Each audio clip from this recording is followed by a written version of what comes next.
Les gens forts ne parlent pas comme toi. Et après cette vidéo, tu comprendras pourquoi. Tu ne le sais peut-être pas, mais la manière dont tu salues détermine le respect que tu inspires, l'intérêt que tu suscites et le pouvoir que tu projettes. Certaines personnes, dès le tout premier « bonjour, comment ça va ?» ont déjà perdu leur présence. Elles ont déjà perdu leur autorité. Elles ont déjà perdu le contrôle. Mais il existe 6 mots. Seulement 6. 6 mots qui changent complètement la façon dont les autres te regardent, te respectent et se sentent attirés par toi. Machiavélique par la stratégie. Stoïcien par la sagesse. Humain par leur impact. Reste jusqu'à la fin, car lorsque tu comprendras ces mots, plus personne ne te regardera jamais de la même manière. Abonne-toi. Leçon 1. Ne salue jamais en disant « Bonjour, comment ça va ?» Il y a quelque chose que très peu de personnes comprennent, mais qui détermine toute interaction humaine. La première phrase que tu prononces ouvre ou ferme des portes. La manière dont tu salues définit si l'autre personne va te prendre au sérieux, te respecter, se sentir attiré par toi, ou simplement t'ignorer comme n'importe qui d'autre. Et voici la vérité inconfortable. Bonjour, comment ça va ? C'est une phrase qui ne te donne aucun pouvoir.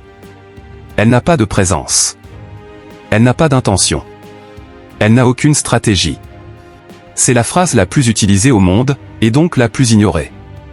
Les stoïciens diraient que c'est un salut impulsif, automatique, un salut qui ne naît pas de la conscience.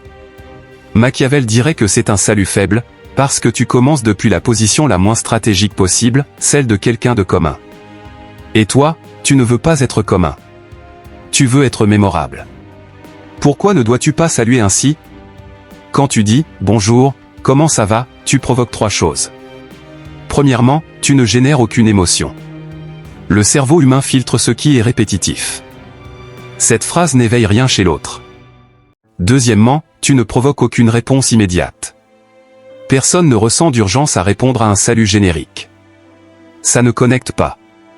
Ça n'impacte pas. Ça ne fait pas réfléchir. Troisièmement, tu perds ta présence. Quand tu commences comme tout le monde, tu finis oublié comme tout le monde. Les stoïciens nous rappellent que la première impression ne se corrige pas. Et Machiavel ajoutait, celui qui commence d'en bas devra lutter 2 fois plus pour monter. C'est pour cela que tu ne salueras plus comme tout le monde. Tu salueras comme quelqu'un qui réfléchit. Comme quelqu'un qui observe. Comme quelqu'un qui crée de l'impact dès la première seconde. Réflexion profonde. Comment cela affecte-t-il ta vie quotidienne ? Pense à tes conversations récentes. Combien de fois t'ont ignoré ? Combien de fois quelqu'un a-t-il mis des heures, voire des jours, à te répondre ? Combien de fois as-tu senti que tu ne suscitas aucun intérêt ? Ce n'est pas toujours parce que tu n'importes pas. Très souvent, c'est parce que tu n'as pas commencé fort. Le monde actuel a l'attention détruite. Si tu ne dis rien qui fasse la différence dès le premier message, les gens passent à côté de toi, parfois même sans s'en rendre compte. Ce n'est pas personnel. C'est psychologique. Comment gérer cela dans la vraie vie ? Voici l'essentiel. Il ne s'agit pas d'arrêter de saluer. Il s'agit de saluer avec conscience et stratégie. Lorsque tu es sur le point de dire « Bonjour, comment ça va ?» arrête-toi une seconde et demande-toi. Que veux-je que cette personne ressente ? Quelle est mon intention réelle ? Est-ce que je veux créer une connexion, provoquer un impact, ou passer inaperçu comme tout le monde ?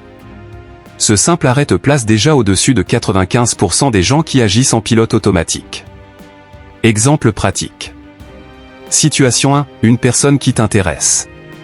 Amitié, relation, connexion émotionnelle. Avant, bonjour, comment ça va ?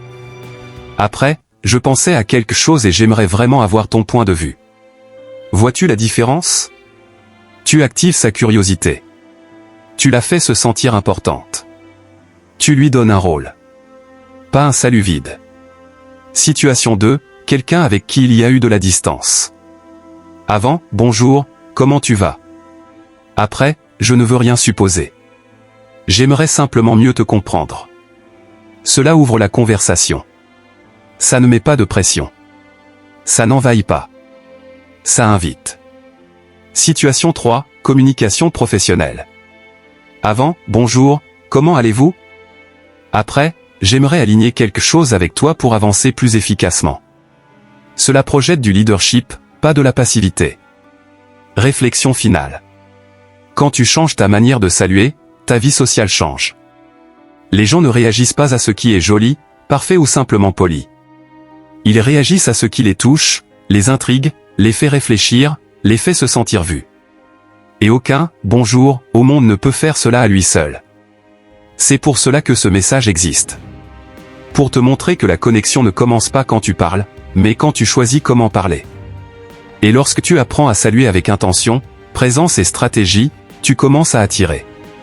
Non pas parce que tu le cherches, mais parce que tu deviens différent. Leçon 2. J'ai besoin de mieux te comprendre. La deuxième clé pour attirer n'importe qui n'a rien à voir avec le fait de bien parler. Elle a tout à voir avec le fait de parler avec intention. La phrase est simple, mais puissante. J'ai besoin de mieux te comprendre. Quand tu la prononces, tu actives l'un des désirs les plus profonds de l'être humain. Être compris. Et c'est ici que réside l'aspect machiavélique. Lorsque quelqu'un sent que tu veux réellement le comprendre, il baisse sa garde.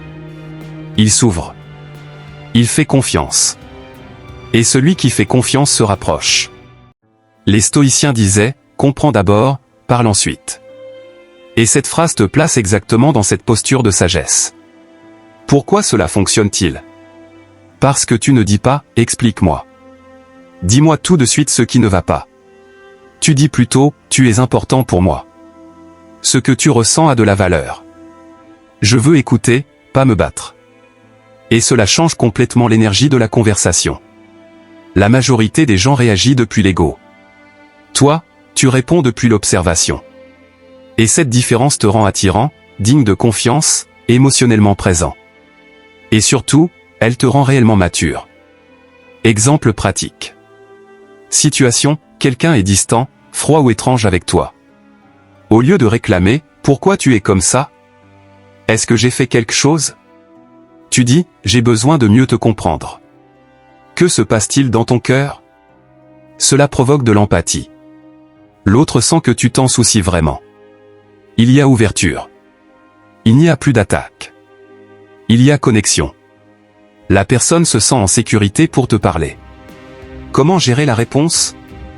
Si l'autre commence à s'ouvrir, comment réagir? Explique-toi intérieurement une chose essentielle, ne l'interromps pas. Ne réponds pas sur la défensive. Ne te justifie pas. Les stoïciens enseignaient l'art de la pause. Ton pouvoir réside dans ta capacité à écouter avant de réagir. Lorsqu'il a terminé, dis simplement « Merci de t'être ouvert à moi.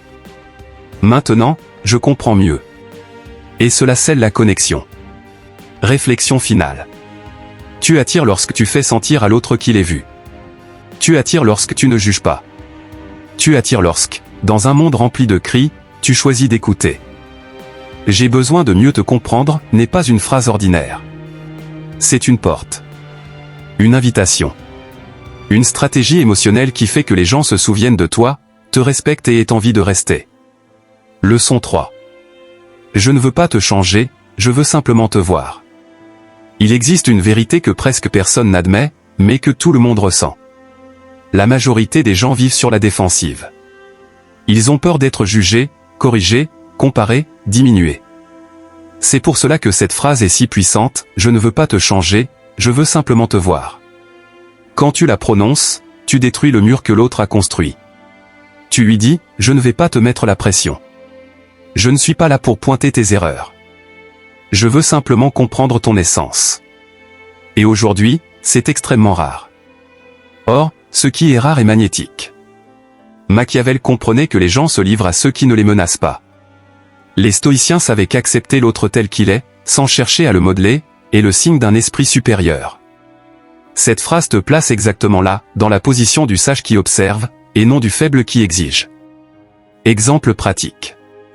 Situation, quelqu'un est distant parce qu'il a l'impression de ne jamais être assez.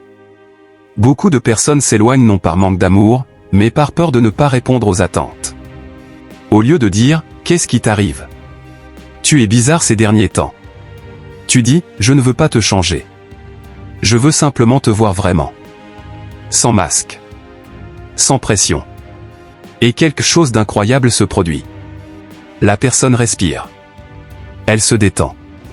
Elle se sent acceptée. Elle se sent en sécurité. Et se sentir en sécurité avec quelqu'un est une forme très profonde d'attraction. Comment gérer la vulnérabilité qui apparaît? Lorsque tu dis cette phrase, l'autre peut te montrer des parts de lui qu'il ne révèle jamais. Voici la partie stoïcienne, ne sois pas surpris. Ne juge pas. Ne cherche pas à réparer l'autre. Écoute, simplement. Puis dis, merci de m'avoir montré ta vérité. Je l'apprécie plus que tu ne l'imagines. Ainsi, tu crées un lien émotionnel que très peu de personnes savent construire. Réflexion finale. La majorité veut changer les autres parce qu'elle est incapable de se changer elle-même. Mais celui qui dit « je ne veux pas te changer, je veux simplement te voir » démontre une force émotionnelle qui attire, inspire et transforme. Tu ne demandes pas la perfection. Tu offres un espace où quelqu'un peut être lui-même. Et c'est un cadeau que très peu savent offrir. Un instant. Si tu écoutes encore ceci, c'est que tu es allé très loin dans ce message. Et j'aimerais te demander quelque chose d'important.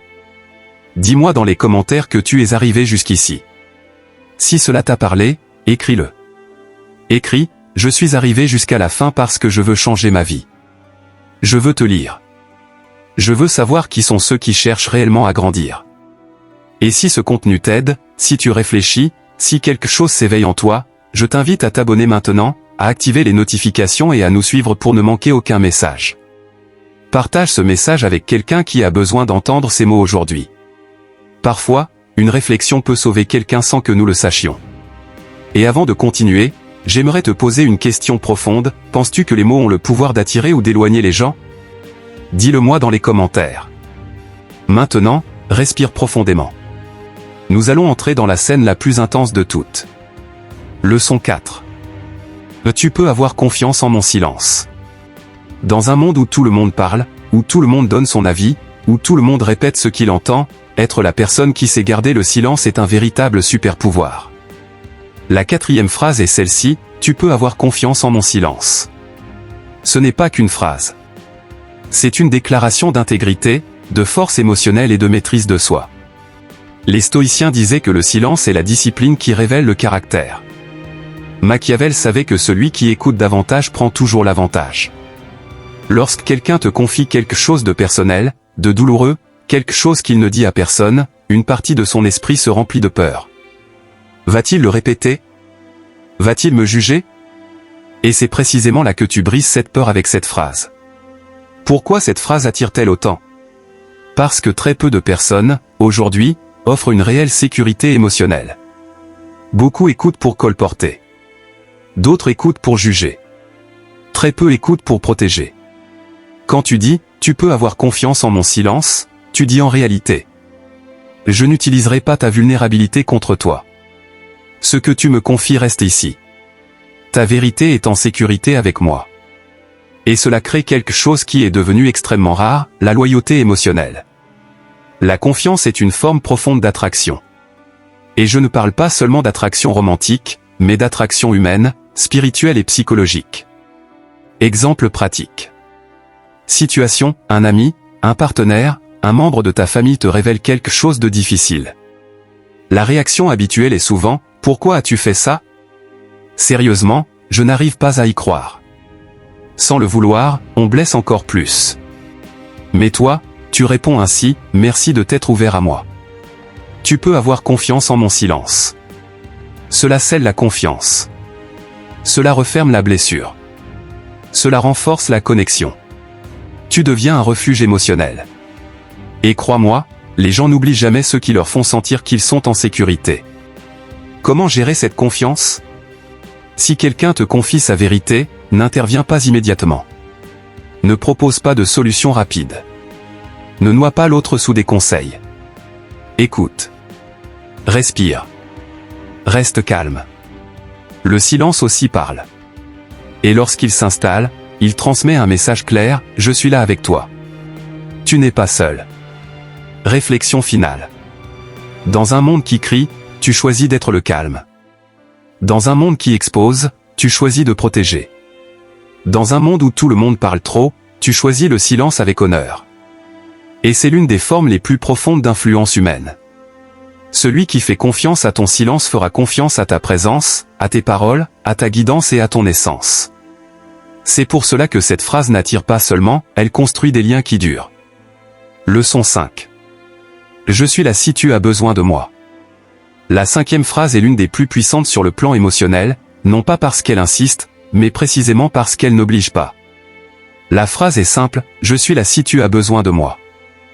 Dans un monde où tout le monde exige de l'attention, où tout le monde met la pression, où tout le monde veut une réponse immédiate, cette phrase incarne une présence humaine rare. Elle combine 2 forces essentielles, une présence qui apaise, et un espace qui permet de respirer. Les stoïciens enseignaient que la véritable force n'envahit jamais. Machiavel comprenait que l'influence est plus puissante lorsqu'elle ne ressemble pas à une imposition. Cette phrase, c'est exactement cela, être présent sans étouffer, être là sans contrôler. Pourquoi cette phrase attire-t-elle autant? Parce que la majorité des gens ne savent pas donner de l'espace sans disparaître, ni accompagner sans oppresser. Je suis là si tu as besoin de moi, est un équilibre parfait. Tu n'es ni insistant, ni indifférent, ni contrôlant, ni distant. Tu es une présence qui respire la paix. Et la paix attire plus que le drame. Il n'y a rien de plus magnétique qu'une présence qui n'envahit pas, mais qui ne fait jamais défaut. Exemple pratique. Situation, quelqu'un est triste, confus, distant ou sous pression.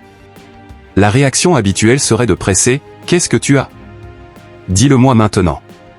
Parle-moi. Ne m'ignore pas. » Mais cela ne fait qu'aggraver la situation. Toi, tu dis simplement, « Je ne veux pas te mettre la pression. Je suis là si tu as besoin de moi. » Et quelque chose de différent se produit. La personne se sent respectée. Elle sent qu'elle peut respirer sans culpabilité. Elle sait qu'elle peut se rapprocher quand elle sera prête, et non quand tu l'exiges. Ce type de présence crée de la confiance, du calme et un lien émotionnel que très peu de personnes savent offrir. Comment appliquer cette approche? Lorsque tu dis cette phrase, sois cohérent avec ton message. N'insiste pas. Ne relance pas 5 minutes plus tard. Ne cherche pas à forcer le rapprochement. Offre de l'espace, mais laisse la porte ouverte. C'est du leadership émotionnel. C'est une influence tranquille. C'est de la maturité réelle. Réflexion finale. Les gens ne se rapprochent pas de ceux qui les poursuivent. Ils se rapprochent de ceux qui les comprennent. Je suis là si tu as besoin de moi, signifie, je ne te presse pas, je ne te juge pas, je ne m'en vais pas. Et c'est la formule parfaite pour attirer depuis la stabilité, et non depuis la désespérance. Dans un monde saturé de bruit, tu deviens quelqu'un qui transmet le calme. Et personne ne veut s'éloigner de celui qui incarne la paix. Leçon 6. Merci de me faire confiance. De quoi as-tu besoin? Nous arrivons à la dernière de ces 6 phrases. Et celle-ci ne fait pas qu'attirer, elle transforme. Cette phrase finale réunit 2 forces rarement associées, l'humilité de la gratitude, et la fermeté du leadership émotionnel. La phrase complète est « Merci de me faire confiance ». De quoi as-tu besoin? Quand quelqu'un s'ouvre à toi, il s'expose. Il montre sa peur, sa colère, sa confusion, ses blessures. Et la majorité des gens ne sait pas quoi faire face à cette vulnérabilité. Certains jugent. D'autres minimisent. D'autres donnent des conseils que personne n'a demandé. D'autres encore se mettent sur la défensive. Mais toi, non. Toi, tu réponds depuis un niveau plus élevé. Pourquoi cette phrase est-elle si puissante? Parce qu'elle fait 2 choses en même temps. Premièrement, elle reconnaît ce que l'autre a offert. Merci de me faire confiance signifie, je ne prends pas ton ouverture à la légère. Ta vulnérabilité a de la valeur pour moi. Je vois le courage que cela demande. Cela apaise l'ego de l'autre. Il se sent en sécurité, validé, respecté. Deuxièmement, elle ouvre la porte au véritable dialogue. De quoi as-tu besoin signifie, je ne vais pas supposer ce que tu veux. Je ne vais pas t'imposer mes solutions. Tu indiques la direction, et je t'accompagne.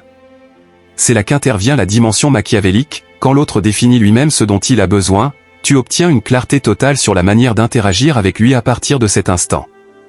Celui qui pose la question guide la conversation. Exemple pratique. Situation, quelqu'un te confie quelque chose de douloureux ou de très personnel.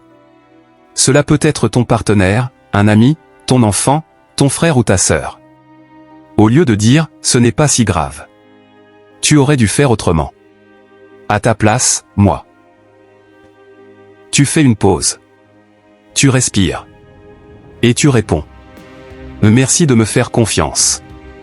De quoi as-tu besoin là, maintenant? Et observe ce qui se passe. La personne se sent vue. Elle se sent soutenue. Elle se sent accompagnée, pas corrigée. Elle se sent libre d'exprimer ce qu'elle veut réellement. Cette liberté émotionnelle est l'une des formes les plus puissantes de connexion humaine. Et la connexion attire plus que n'importe quelle apparence ou que n'importe quel mot élégant. Comment gérer ce que l'autre demande? Il peut demander de l'écoute, un conseil, un silence, un câlin, de l'espace, de la clarté, une aide concrète. L'essentiel est de ne rien supposer. La sagesse consiste à laisser l'autre dire ce dont il a besoin, au lieu d'imposer ta propre vision. Les stoïciens enseignaient que la véritable force réside dans l'écoute avant l'action. Et cette phrase est exactement cela, une invitation à la clarté.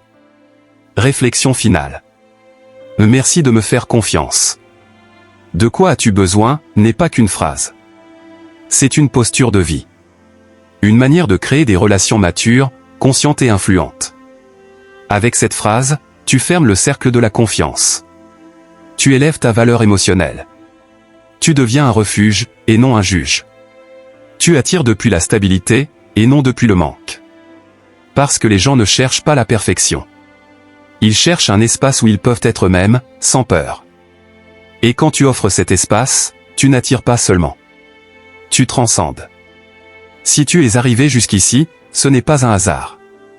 Tu es là parce que tu sais que tu ne veux plus vivre dans la réaction, mais dans la conscience. Parce que tu sais que tes mots peuvent ouvrir des portes ou les fermer pour toujours. Et tu as choisi d'apprendre à les utiliser avec puissance. Je te demande maintenant quelque chose de simple, mais d'important, abonne-toi à cette chaîne, active les notifications, et partage ce message avec quelqu'un qui a besoin de se réveiller aujourd'hui. Ne garde pas cette connaissance pour toi. Et je veux savoir qui sont ceux qui ont la discipline d'aller jusqu'au bout. Écris dans les commentaires. Je parle avec intention, je vis avec un but. Ainsi, je pourrai te reconnaître parmi tous. Avant de partir, laisse-moi te poser une dernière question, une question qui peut changer ta vie. Qu'est-ce qui t'a aidé à transformer ta vie, si tu y réponds avec honnêteté? Réalises-tu le pouvoir que tu aurais si tu choisissais chaque mot avec stratégie, et non par habitude? Je veux te lire. Merci d'être ici. Merci pour ton esprit ouvert. Et merci d'avoir choisi de grandir là où tant d'autres choisissent de rester les mêmes. On se retrouve dans la prochaine vidéo. Mais souviens-toi, le véritable changement commence par la manière dont tu parles. Et se termine par la personne que tu deviens.